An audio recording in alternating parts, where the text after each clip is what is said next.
Thank you, Mr. President. I'd move that Senate Bill 266 be passed by the Senate. Speaking to that motion. Senator has the floor. Thank you, Mr. President. Senate Bill 266 is the omnibus Certificate of Public Need bill that's before the Senate this year. It's not the bill I originally filed, but this bill has the components of legislations filed by the Junior Senator from Virginia Beach, the Junior Senator from Richmond, the Senator from Southern Chesapeake, the Senator from Fairfax City, the Senator from Northern Chesapeake, and the Senator from Henrico. And what you see with that list is you've got a broad spectrum of senators from very different communities in the Commonwealth with very different philosophical views on a lot of issues. But the one thing that we have in common is there's issues with the Certificate of Public Need process, and that's why you have the bill before you right now. In the past few years, we've discussed both exemptions like this, and we discussed a more comprehensive approach.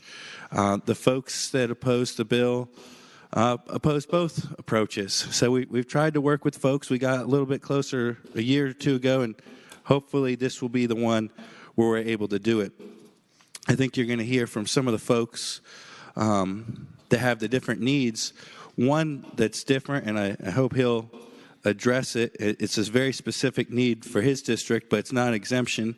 But that is relating to the freestanding emergency departments, and that's you're going to hear from the senator from Chesapeake. The underlying bill, why I have this bill here today, relates to my local need in the Roanoke Valley. In the Roanoke Valley, we have two major health systems.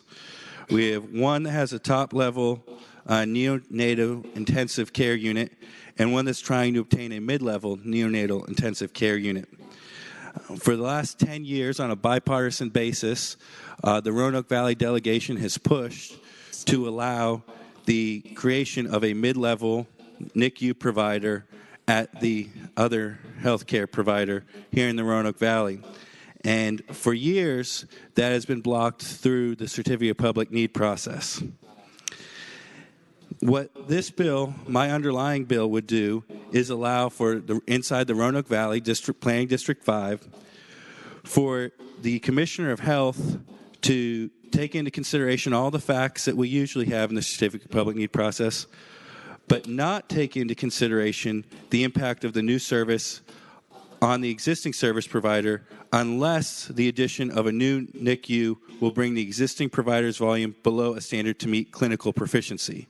So we're still going through the process on my underlying bill, but what we're doing is we're saying you're not going to be able to take just a general impact on the other hospital and the concern.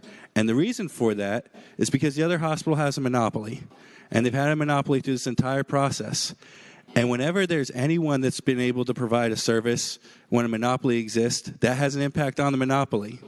And that's why we need to make that condition, and that's why I brought this bill forward.